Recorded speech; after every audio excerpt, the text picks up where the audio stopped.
Hello mga ka-reels. Kayo ba ay namroblema dahil sa inyong napakakunat na unoriginal content?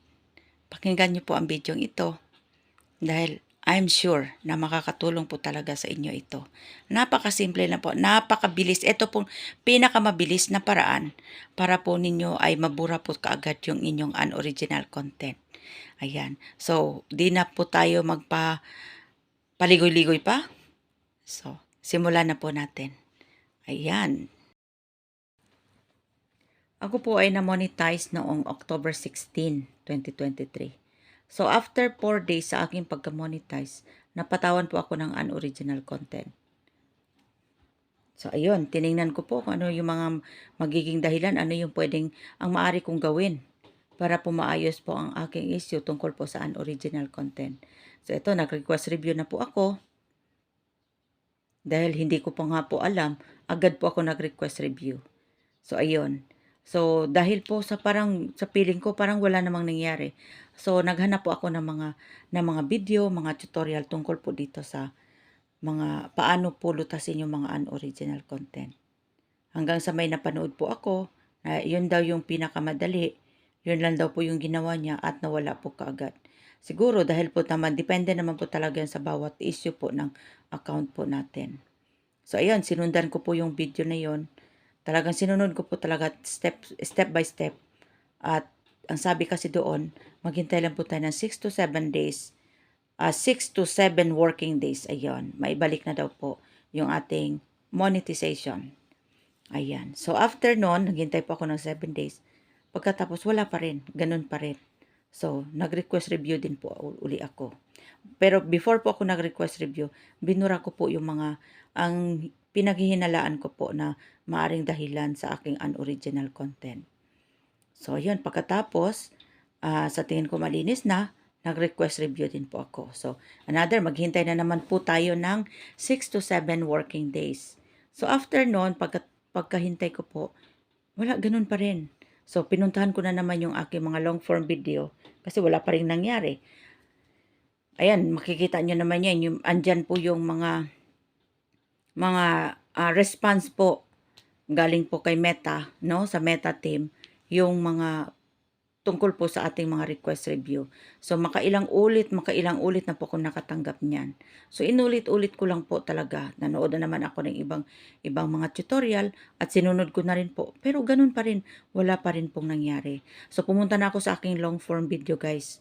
Doon po, nilinis ko na rin po. Binura ko na po yung mga long form video ko po na sa tingin ko po, maaring dahilan, baka may nasabi akong hindi maganda, or kundi kayo yung mga video na may maingay na ang aso, binura ko na rin po.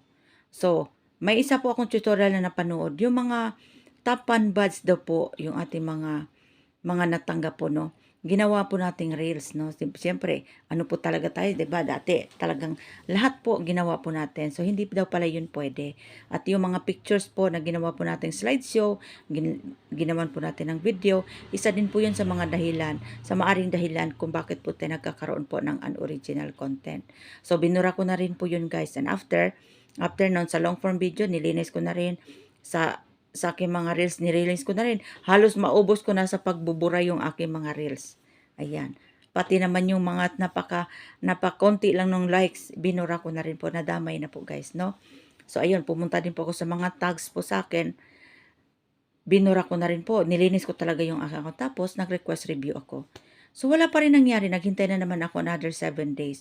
So, bali 1 month na po talaga akong natenga doon. So, hanggang sa naisip ko po guys, no? Ito, based din naman sa narinig ko din po sa iba. Tiningnan ko, what if, kasi may napanood po ako si Ai. Ai po yung isang content creator po, no? Ayan. Sabi niya, halos maubos nyo na yung inyong mga content sa pagbura dahil sa unoriginal content. Halos maubos, pero andyan pa rin yung inyong unoriginal. What if kung titingin kayo sa ibang anggulo? So parang nagliwanag yung utak ko guys, no? So naisip ko, ay oo nga no? So pinuntahan ko po yung aking mga photos. Ayun. Doon tumambad sa akin guys, 'di ba? andun napakarami pong pictures ng mga apo ko po guys. So dahil nga po, mapagmahal po tayo na lola, mag-send po sa atin ng mga pictures ng ating apo, pinagpo-post natin, no? Tuwing birthday po ng ating mga anak, ipino-post po natin yung mga pictures nila.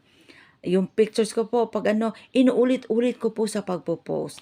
Iyon pala ang mga pinaka, isa din po sa mga dahilan kung bakit po tayo nagkakaroon ng unoriginal content. Kasi, 'di ba, yung mga apo po natin, yung mga magulang ng mga apo natin, may mga sariling account din po sila. O siyempre, pinost na nila yun guys, bago tayo mag-post, bago ako mag-post. So, iyon pala ang pinakaugat. So, binura ko na po yun guys, no? Pero, nilinis ko na lahat.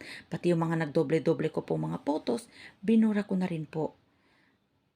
After ko pong burahin, ayan, malinis na, wala na. Konti na lang talaga, iisa-isa na lang po talaga yung aking mga pictures doon sa aking photos. Ayan. After 1 hour po guys, binalikan ko yung aking monetization. Oh no, 'di ba? Aking in-stream ads. Nagulat ako guys, napatalon talaga ako dahil bumalik na po akong monetization. Imagine niyo po guys, no? Kung tutuusin, maghintay lang tayo ng 7 days kung tama talaga yung ating ginawa. Kung tama talaga, kung natumbok natin kaagad kung ano yung mga dahilan ng ating unoriginal content. Napakabilis lang talaga guys, napakabilis, mabilis pa sa 4:00. Talagang matutugunan po talaga kaagad yung ating hiling. O, di ba? So, ganun lang po guys. Kung kayo diyan ay namomroblema dahil sa napakakunat niyo po na unoriginal content. Ilang buwan, kasi may napanood po ako, 3 buwan na daw siya na ganyan. Wala siyang kita. Dahil nga po sa unoriginal content, na demonetize siya. So, bakit hindi nyo titingnan yung ibang anggulo? Kung napakalinis na yung account nyo, malamang nasa photos nyo yan. Malamang nasa mga tag nyo yan. Malamang nasa mga shared post nyo yan. Ayan, linisin nyo guys. Tingnan nyo lahat ang bawat anggulo ng inyong account para po mabilis nyo mahanap kung saan po yung dahilan ng inyong pagkakaroon ng unoriginal content. Ganun lang po kabilis. Imagine nyo guys, nabura ko lang yung aking mga nagdoble-doble na photos. Yung mga photos ng aking mga apo. Yung mga photos ng aking mga anak na pinagpo-post ko rin. Dahil sa ako yung monetize, so ako yung napapatawan na unoriginal content. So, tanggap ko naman guys, kasi hindi ko naman yon video. O hindi ko naman yun mga photos. Photos yun ng aking mga anak. So, sila may mga account din po sila. So, siyempre, nai-upload na rin po nila sa kanilang account yun. So, tapos in-upload ko po. So, ako po yung nagiging third party doon. So, ako po yung napatawan ng unoriginal content. Ganyan po guys. Kayo, pag na-problema po kayo dyan sa inyong unoriginal content, bakit di nyo subukan? Tingnan nyo po bawat anggulo ng inyong account para po malunasan nyo na po ang inyong unoriginal content. Ganun lang po, napakasimple lang po. Hindi nyo po kailangan ma-stress, hindi nyo po kailangan na mapuyat o pumunta sa kung saan, humingi ng tulong. Kasi kayo mismo ay makakaluta sa problema nyo na yan. Ayan, ayan lang po ang aking tip po sa inyo guys. Sana po ay nakatulong po sa inyo. Maraming salamat, and don't forget to subscribe for more videos, for more tips and information about po sa ating mga personal account po dito po sa Facebook. Thank you for watching. God bless.